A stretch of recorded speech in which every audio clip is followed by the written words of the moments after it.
گزشتہ 2 جمعوں سے زبان کے متعلق گفتگو ہو رہی ہے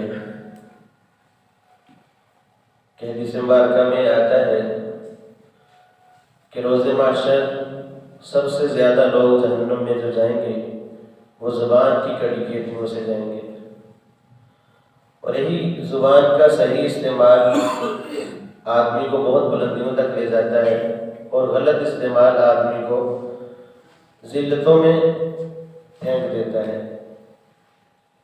حضور اقدس صلی اللہ علیہ وآلہ وسلم نے زبان کو ہاتھ سے پکڑ کر لوگوں کو نصیحت فرمائی کہ اپنی زبان کی حفاظت کرنا، اور آپ صلی اللہ علیہ وآلہ وسلم نے فرمایا المسلم من سلم المسلمون من لسانہ و یدہ، کہ مسلمان صحیح معنوں میں وہی ہے کہ جس کی زبان اور اس کے ہاتھ سے دوسرے مسلمان محفوظ رہیں، دوسرے لوگ محفوظ رہیں، تب تو یہ صحیح معنوں مسلمان ہے۔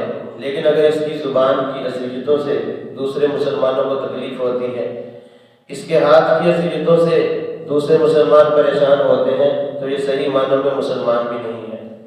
کہ مسلمان صحیح معنوں میں وہی ہے جس کی زبان بھی محفوظ، ہاتھ بھی محفوظ، یعنی وہ اپنی زبان اور ہاتھ سے کسی کو کسی قسم کی کوئی تکلیف نہ دے، یہ صحیح معنوں میں مسلمان ہے۔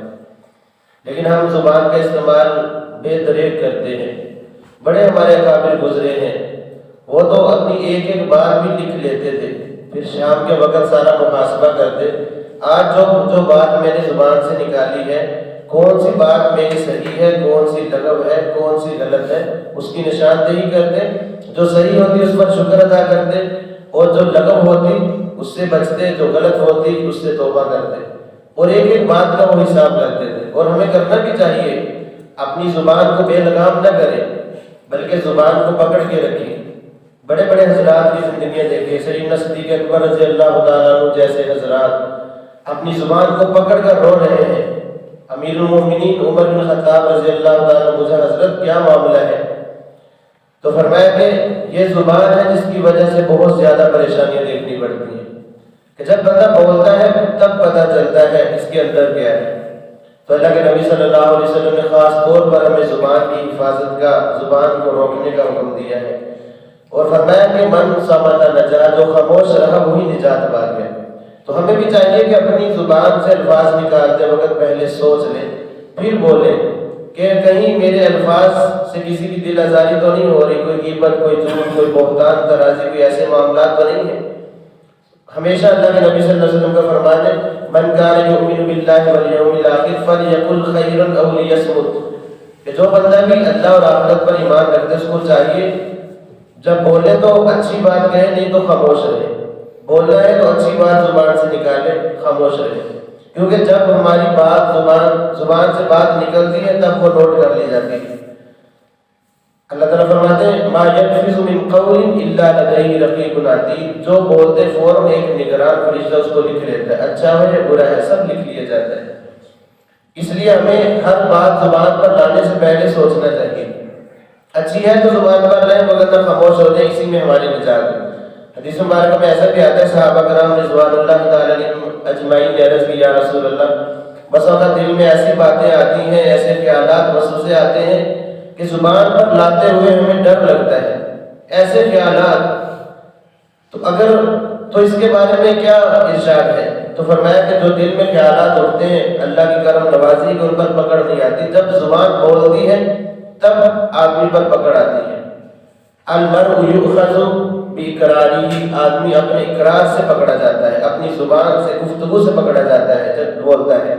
اس لیے زبان کی حفاظت بہت ضروری ہے۔ قرآن مجید میں بھی بے شمار مقامات پر اللہ نے تلقین کی ہے۔ اب دیکھیں قرآن مجید میں لا یسخر قوم من قوم عسى ان يكونوا خيرا منهم، اس زبان سے کبھی کسی کا مذاق نہ اڑائے۔ اور آج مذاق اتنا زیادہ کہ ہم نہیں سوچتے کہ یہ ہمارا مذاق اگلے آدمی کی اذیت کا سبب بن رہا ہے، اس لیے مذاق اڑانے سے بھی منع کیا. اور مذاق اڑایا جاتا ہے دوسرے کی حقارت کو بیان کرنے کے لیے، دوسرے کو حقیر، اس کو ذلیل کرنے کے لیے، رسوا کرنے کے لیے، لوگوں کے سامنے اس کو ذلیل کرنا یہ مقصد ہوتا ہے. اس کا بڑے مجمع مذاق اڑایا جاتا ہے. اس سے کیا ہوتا ہے؟ دشمنیاں پیدا ہو جاتی ہیں، محبتیں دشمنیوں میں بدل جاتی ہیں اور آدمی کی تحقیر ہوتی ہے. اور یہ جو مذاق اڑایا گیا ہے جس آدمی کا، وہ ان لوگوں سے دور ہو جاتا ہے، دل میں نفرت آ جاتی ہے اور یہ مذاق اڑانے والا بڑی پکڑ میں آ جاتا ہے. اس لیے کبھی بھی کسی کا مذاق نہ اڑائے. اللہ تعالیٰ فرماتے ہیں کبھی کسی کو حقیر نہ سمجھے، شاید جس کا تم مذاق اڑا رہے وہ تم سے بہتر ہو. یہ کس کو پتا ہے؟ اسی طرح فرمایا ولا نساء من نساء، نہ عورتوں کا مذاق اڑائے، شاید کہ جن کا مذاق اڑایا جا رہا ہے وہ ان سے بہتر ہو. یہ ہمیں نہیں پتا سامنے والا بندہ کیسا ہے. کبھی بھی کسی کو حقیر نہ سمجھے کسی معاملے میں. یہ تو جب تولیں گے عمل سب کے میزان پر تب کھلے گا کہ کھوٹا کھڑا کون ہے. جب اللہ کی عدالت میں میزان عمل پر عمل تولے جائیں گے پھر پتہ چلے گا کہ کون گدھے پہ سوار تھا، کون گھوڑے پہ سوار تھا. تو اس لیے کسی کا مذاق نہ اڑائے. اللہ کے پاک پیغمبر صلی اللہ علیہ وسلم کی سیرت کو دیکھیں، آپ کی سیرت میں بھی مزاح ملتا ہے. دل لگی کی باتیں کرنا، خوش طبعی کی باتیں کرنا آپ کی زندگی میں ملتا ہے. ہمیں بھی چاہیے کہ ایسی باتیں کریں جن سے آگے والا آدمی خوش ہو جائے، لیکن ان باتوں میں کبھی جھوٹ کا سہارا نہ لیں، کبھی کسی کی تذلیل نہ کریں. آپ صلی اللہ علیہ وآلہ وسلم کے بارے میں بھی آتا ہے بس اگر مزاح فرمایا کرتے تھے دل لگی کے لیے، خوش طبعی کے لیے، تاکہ سامنے والا خوش ہو جائے. حضرت انس رضی اللہ تعالیٰ کے بارے میں آتا ہے یہ آپ صلی اللہ علیہ وسلم کے پاس 10 سال آپ کی پرورش میں رہے. ان کو کبھی کبھی بلاتے تو ان کو 2 کانوں والا کہہ کر پکارتے، خوش طبعی کے لیے، دل لگی کے لیے 2 کانوں والا کہہ کر پکارتے. وہ بھی خوش ہو جاتے کہ اللہ کے نبی صلی اللہ علیہ وسلم نے ایسے پکارا ہے. حالانکہ دیکھیں اس میں کوئی جھوٹ نہیں، ہر بندے کے 2 کان ہوتے ہیں، لیکن خوش طبعی کے لیے ایسا بھی فرما دیتے. اسی طرح روایت میں آتا ہے ایک بڑھیا اللہ کے نبی صلی اللہ علیہ وسلم کی خدمت میں آئی اور عرض کی یا رسول اللہ میں بھی جنت میں جاؤں گی. تو فرمایا کہ کوئی بڑھیا جنت میں نہیں جائے گی. اب جب یہ سنا اس نے تو رونا شروع کر دیا کہ یا رسول اللہ میں جنت میں کیوں نہیں جاؤں گی. فرمایا کہ میں سچی بات کہہ رہا ہوں کوئی بڑھیا بھی جنت میں نہیں جائے گی، کوئی بوڑھی عورت جنت میں نہیں جائے گی. تو پھر حضرت اما عائشہ صدیقہ رضی اللہ تعالیٰ عنہا یا کوئی اور خاتون کی بیوی تھی، عرض کی یا رسول اللہ اگر آپ سفارش کریں گے تو نہیں جائے گی. فرمایا کہ کوئی بھی بڑھیا جنت میں نہیں جا سکتی. اب وہ جب رونے لگی سامنے دیکھا اللہ کے نبی صلی اللہ علیہ وسلم، پھر اس کو سمجھایا کہ دیکھو روز معاشر جنت سے پہلے اللہ تعالیٰ سب کو جوانی عطا کریں گے، جوان ہو کر جنت میں جائیں گے، بڑھیا کوئی جنت میں نہیں جائے گی. جب یہ بات سنی تو وہ خوش ہو گئی. تو دل لگی کے طور پر اللہ کے نبی صلی اللہ علیہ وسلم کی ایسی بات فرمایا کرتے تھے. اسی طرح ایک صحابی کا واقعہ آتا ہے وہ خدمت اقدس میں حاضر ہوئے، یا رسول اللہ مجھے سواری کے لیے اونٹ چاہیے. فرمایا اونٹ تو نہیں، میں تجھے اونٹ کا بچہ دیتا ہوں. اب وہ پریشان ہو گیا، یا رسول اللہ اونٹ کا بچہ اتنا بوجھ ہے وہ کیسے اٹھائے گا، مجھے تو اونٹ چاہیے سواری کے لیے، بچہ نہیں چاہیے. جب وہ پریشان ہوا ایسی کیفیت اللہ کے نبی صلی اللہ علیہ وسلم محسوس کی. فرمایا کہ بھائی دیکھو جو میں آپ کو دوں گا وہ بھی تو کسی اونٹ کا ہی بچہ ہے، بڑا اونٹ ہو وہ بھی تو کسی اونٹ کا ہی بچہ ہے نا، اس لیے میں نے یہ کہا ہے کہ اونٹ کا بچہ تجھے دوں گا. اس میں رونے والی بات کیا، پریشانی والی بات کیا. تو اللہ کے نبی صلی اللہ علیہ وسلم دل لگی کے لیے ایسی باتیں کرتے تھے جس میں جھوٹ نہیں ہوتا تھا. صحابہ سن کر خوش ہو جاتے، مسکراتے. ایسی باتیں تو ہونی چاہیے، لیکن کسی کی تحقیر کرنا اور بہن بھائیوں میں بھی ایسا مذاق کہ دوسرے کی تحقیر لازم آئے، یہ شرم حرام ہے، ناجائز ہے. اس سے دشمنیاں پیدا ہوتی ہیں، محبتیں نہیں. قرآن نے واضح کام فرما دیا لا یسخر قوم من قوم عسى ان يكونوا خيرا منهم. کوئی قوم کوئی لوگ دوسرے کا مذاق نہ اڑائے، شاید کہ جس کا مذاق اڑایا جا رہا ہے وہ بہتر ہو. اور یہ ہمیں نہیں پتا. اور یاد رکھیں کبھی کسی کی تحقیر نہیں کرنی چاہیے ہمیں کسی بھی معاملے میں. نہ تو اپنے ملازموں کی تحقیر کرنی چاہیے ایسے معاملے میں، نہ اپنے سے چھوٹوں کی تحقیر کرنی چاہیے، نہ بہن بھائیوں میں کوئی ایسا مذاق جس کی دوسرے کی دل آزاری ہو. یہ مناسب نہیں ہے، کیونکہ اللہ کا نظام بڑا عجیب ہے. کس بندے کا کیسا تعلق ہے اللہ کے ساتھ یہ اللہ تعالیٰ ہی کو پتہ ہے، ہمیں نہیں پتا. بس اللہ کے بندے ہیں، اللہ کے بندوں کو اللہ کے ثبوت ہی کرتے ہیں. ایسے معاملات میں کبھی ان کی تحقیر نہ کریں. مولانا مکی حجازی دعوت برکات العالی واقعہ سناتے فرماتے ہیں کہ حرم شریف کے باہر میں نے دیکھا کہ ایک آدمی ہے وہ ہر وقت سگریٹ پیتا رہتا ہے، لیکن زبان پر قرآن جاری ہوتا ہے. اگر کوئی 2-4 اس کو ریاض دیتا ہے، پیسے دیتا ہے تو لیتا نہیں ہے. تو یہی اس کا روز کا مشغلہ ہے، وہاں بیٹھ جاتا ہے، سگریٹ ایک ختم ہوتی ہے دوسری لگا لیتا ہے، سوٹے لگاتا ہے، اور نماز میں کبھی کبھی نظر بھی آ جاتا ہے نماز پڑھتا، لیکن قرآن ہر وقت پڑھتا رہتا ہے، عجیب معاملہ، کسی سے پیسہ بھی نہیں لیتا۔ تو بڑے حیران تھے کہ پتہ نہیں یہ اللہ کیسا بندہ ہے، لیکن اللہ تعالیٰ ایک بہتر جانے اس کے بارے میں۔ فرماتے ہیں ایک مولانا صاحب میرے پاس ہے، ان کو میں نے بتایا کہ یہ ایسا آدمی ہے، تو کہنے لگا بس ان کے زیادہ پیسے لینے کے طریقے ہوتے ہیں، تھوڑے پیسے نہیں لیتے، زیادہ دیں گے تو لے لیں گے۔ تو پھر میں نے کہا کہ ابھی میں اس کا تجربہ کرتا ہوں۔ وہ مولانا صاحب نے 100 ریال نکالا، نئے نوٹ تھے، اور جا کر اس جو آدمی بیٹھا تھا وہاں مانگنے والوں کی صف میں اس کو دیا، تو آگے سے اس نے ان المنافقین یخادعون اللہ وهو خادعهم، یہ آیت کریمہ آگے سے پڑھ کر سنائی۔ اب جو مولانا صاحب تھے وہ تو وہی پانی ہو گئے اور کہنے لگے کہ کیسی آیت انہوں نے پڑھ دی، ان المنافقین یخادعون اللہ وهو خادعهم، کہ منافق لوگ وہ اللہ کو دھوکہ دینے کی کوشش کرتے ہیں حالانکہ خود اپنے آپ کو دھوکہ دے رہے ہیں۔ فرماتے کہ میں تو پانی ہو گیا، انہوں نے پیسے نہیں دیے اس آدمی نے، میں واپس آ گیا، مولانا مکی صاحب سے کہا کہ حضرت یہ تو کوئی اور ہی مخلوق ہے، یہ کوئی اللہ کا خاص بندہ ہے، خاص کرم نوازی اس پر۔ اس لیے بعض ایسے لوگ ہوتے ہیں چھپے رستم ہوتے ہیں، اللہ کا بڑا تعلق اللہ کے ساتھ ان کا ہوتا ہے، اس لیے کبھی کسی کو حقیر نہ سمجھیں۔ یہ فقراء آ جاتے مانگنے کے لیے، اگر پاس ہے تو ان کو دے دیں کچھ، مگر ان کی وہاں تذلیل نہ کریں، ان کو حقیر نہ سمجھیں، ان پر تانے فکرے نہ کسیں، پتہ نہیں ان کا کیسا تعلق ہے اللہ رب العزت کے ہاں، اس لیے کبھی کسی کا ایسے معاملات کو مذاق نہیں اڑانا چاہیے۔ فرماتے کہ ایک مجذوب آدمی بیٹھے ہوئے تھے، اللہ کے ساتھ دوڑ لگی ہوئی تھی اور چھڑی کے ساتھ پانی میں کھیل رہے تھے، پانی میں مار رہے تھے۔ ایک نوجوان لڑکا اور لڑکی دونوں پاس سے گزرے، اب یہ تو اللہ والے تھے، مجذوب تھے، کیا خبر، میٹھے ہوئے تھے بالکل، بظاہر بھی ایسے لگتا تھا جیسے کہ مانگنے والا ہے، بابا جی بیٹھے ہوئے ہیں، لیکن ان کے اللہ کے ساتھ دوڑ لگی ہوئی تھی۔ اب گزرے، جیسے وہ پاس سے گزرے، انہوں نے پانی میں چھڑی والی چھینٹیں لڑکی پہ پڑ گئے۔ اب جو لڑکا تھا، نوجوان تھا، اس کا عاشق تھا، کہنے لگا تو نے یہ کیا کر دیا، ہمارے کپڑے خراب کر دیے۔ تو آگے بڑھا اور اس نے ایک تھپڑ لگایا ان بزرگوں کے۔ اب انہوں نے آسمان کی طرف دیکھا، خاموش ہو کے کیا کر سکتا یہ مجبور آدمی۔ خیر وہ اپنے گھر میں چلے گئے، اور جیسے ہی گھر میں اپنی سیڑھیوں پر وہ نوجوان چڑھا، پھسلا اور اس کے نیچے گرا، اس کی ٹانگ ٹوٹ گئی۔ اب اس لڑکی نے بتایا کہ فلاں آدمی نے بد دعا دی ہے، لوگ سارے جمع ہو گئے ان کے پاس آ گئے کہ تو نے بد دعا دی، تیری بد دعا کی وجہ سے اس کی ٹانگ ٹوٹ گئی۔ تو کہنے لگے میں نے کبھی کسی کو بد دعا نہیں دی، نہ میں نے اس کو بد دعا دی، معاملہ کچھ اور ہے۔ کیا معاملہ ہے؟ فرمایا یہ تو یاروں کا معاملہ ہے، اس کے یار کو غصہ آیا، مجھے تھپڑ لگا دیا، میرے یار کو غصہ آیا، اس کی ٹانگ توڑ کے رکھ دی۔ اس لیے بعض لوگوں کی اللہ کے ساتھ ایسا تعلق ہوتا ہے، کبھی کسی کا مذاق نہ اڑائیں، کبھی کسی کی تحقیر نہ کریں، کون کیا ہے یہ اللہ رب العزت بہتر جانتے ہیں۔ اس لیے اللہ تعالیٰ فرمایا لا یسخر قوم من قوم عسى ان یکونوا، کبھی بھی کوئی قوم دوسرے کا مذاق نہ اڑائے، ہو سکتا ہے وہ بہتر۔ ہمارے گھروں میں بس اوقات ایسا ہو جاتا ہے، والدین اولاد کے درمیان ایسی باتیں کہہ دیتے ہیں، بیٹی ہے اگر کوئی کسی وجہ سے بد محنت ہے، یہ پڑھتی نہیں ہے، بیٹا ہے محنتی نہیں ہے، اس کی سب کے سامنے تذلیل کرتے ہیں، مذاق اڑاتے ہیں سب کے سامنے۔ یاد رکھیں یہ باتیں ایک مسلمان کو زیب نہیں دیتی، اور نہ ہی یہ تربیت کا حصہ ہے۔ والدین سے بھی پوچھا جائے گا کہ اپنی اولاد کی تربیت کیسے کی ہے۔ یہ نہیں کہ والدین کو جو مقام اپنی جگہ پہ ہے، لیکن ان کے ذمہ بھی کچھ حقوق ہیں، اولاد کے ذمہ بھی حقوق ہیں، اللہ نے دونوں طرف برابری کا معاملہ رکھا ہے۔ اگر والدین حقوق ادا نہیں کریں گے تو والدین کی بھی پکڑ ہوگی۔ ایک آدمی آیا اپنے بچے کو لے کر حضرت عمر رضی اللہ عنہ کی عدالت میں کہ یہ بچہ بڑا نافرمان ہے، میری بات نہیں مانتا، آپ اس کو سمجھائیں۔ تو حضرت عمر رضی اللہ عنہ نے اس بچے سے پوچھا بھائی کیا مسئلہ ہے، تیرا باپ تیری شکایت کر رہا ہے، کیا معاملہ ہے تجھے؟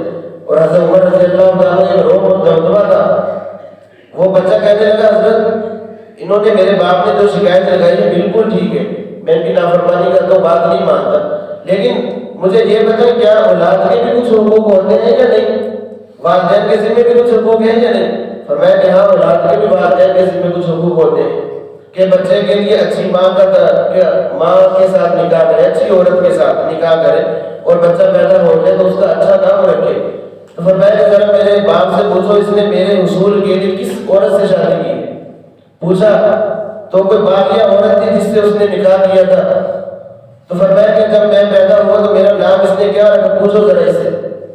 تو اس سے پوچھا بچے کا نام کیا رکھا ہے؟ اس نے کہا جون کا مطلب گندگی کا کیڑا۔ تو جب یہ معاملہ فرمایا کہ جب میرے لیے میرے حصول کے لیے میری ماں اچھی اس نے نہیں چنی، میرا نام اچھا نہیں رکھا، تو میں کیسے اس کے کا ادب و احترام کروں؟ تو حضرت عمر رضی اللہ عنہ کھڑے ہو گئے، اس آدمی سے کہ دفع ہو جا میری نظروں سے، تو نے جب اولاد کے حق ادا نہیں کیے تو ان سے حق کی توقع کرتا ہے وہ تیرے حق ادا کرے؟ ایسا نہیں ہو سکتا۔ یہ دونوں طرفی معاملہ چلتا ہے، اللہ رب العزت کا نظام ہے۔ اس لیے والدین کو چاہیے کہ کبھی بھی اولاد کی بھی دوسرے بچوں کے سامنے تذلیل نہ کرے، یہ خلا پیدا ہو جاتا ہے، دلوں میں نفرتیں آ جاتی ہیں، پھر اس بچے سے ادب و احترام کی توقع کرنا یہ خلاف شرع خلاف عادت ہے۔ اس لیے کبھی کسی کا مذاق نہ اڑائے، عورتوں کا بھی مذاق نہ اڑائے۔ اللہ تعالیٰ نے عورتوں کو الگ سے بیان فرما دیا نہ عورتیں اور دوسری عورتوں کا مذاق اڑائے۔ کبھی بھی آپس میں جب بات چیت ہو، دوست احباب اکٹھے ہو، ایسی بات نہ کریں جس سے دوسرے کی دل آزاری ہو، جس سے تحقیر لازم ہے، تذلیل ہے۔ ممکن ہے وہ تم سے بہتر ہو اور اللہ کی عدالت میں تمہاری پکڑ ہو جائے۔ اللہ تعالیٰ بڑے خوبصورت انداز میں ایسے واقعات کو بیان فرمائے کہ اپنی زبان کی حفاظت کریے۔ سارے جتنے جرم ہیں ہماری زبان سے ادا ہوتے ہیں، اس لیے اپنی زبان کی حفاظت یہ مین چیز ہے، اپنی زبان کو حفاظت میں رکھنا، کسی زبان سے کسی پر بہتان نہ لگانا، مگر یہ بہتان بھی آدمی کو ذلیل کر کے رکھ دیتا ہے۔ حدیث مبارک میں بڑی سخت وعید ہے اور شرعی سزا کا اگر کوئی آدمی کسی پر بہتان لگائے، کسی مرد پر یا عورت پر، اور شریعت کی سزا یہ اگر وہ ثابت نہ کر سکے تو اس کو 80 کوڑے لگائے جائیں، یہ شریعت کی سزا ہے۔ فرماتے ہیں کہ مدینہ الرسول صلی اللہ علیہ وآلہ وسلم میں حضرت امام مالک رحمۃ اللہ علیہ کے دور کا واقعہ ہے۔ ایک عورت تھی، مردہ خاتون کو غسل دے رہی تھی۔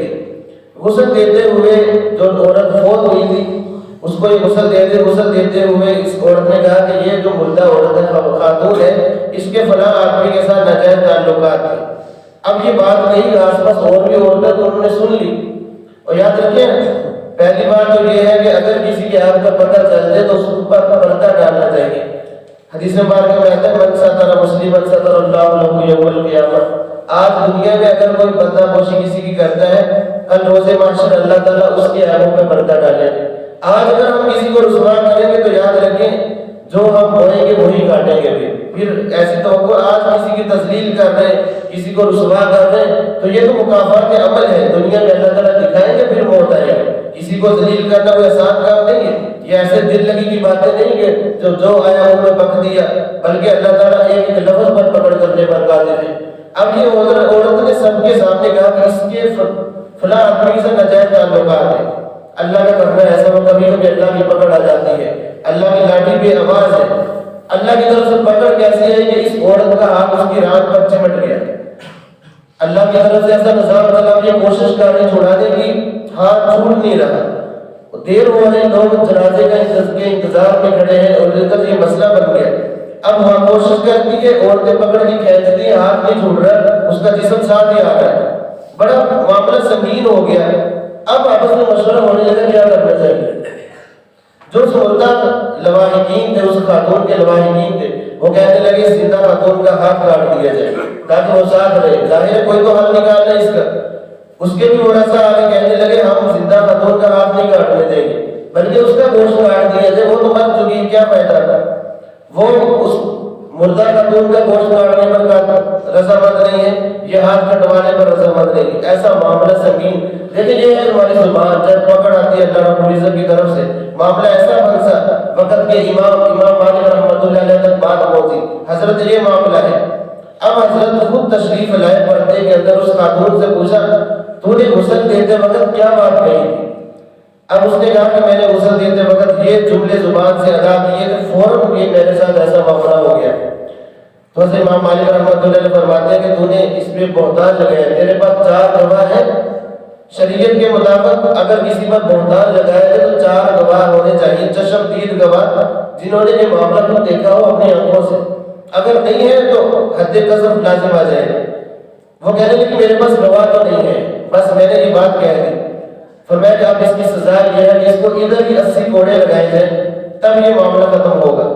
تو فرماتے ہیں کہ اس عورت کو کوڑے لگنے شروع ہوئے ادھر سب کے سامنے۔ کیسی رسوائی جب اللہ کی طرف سے پکڑ آتی ہے۔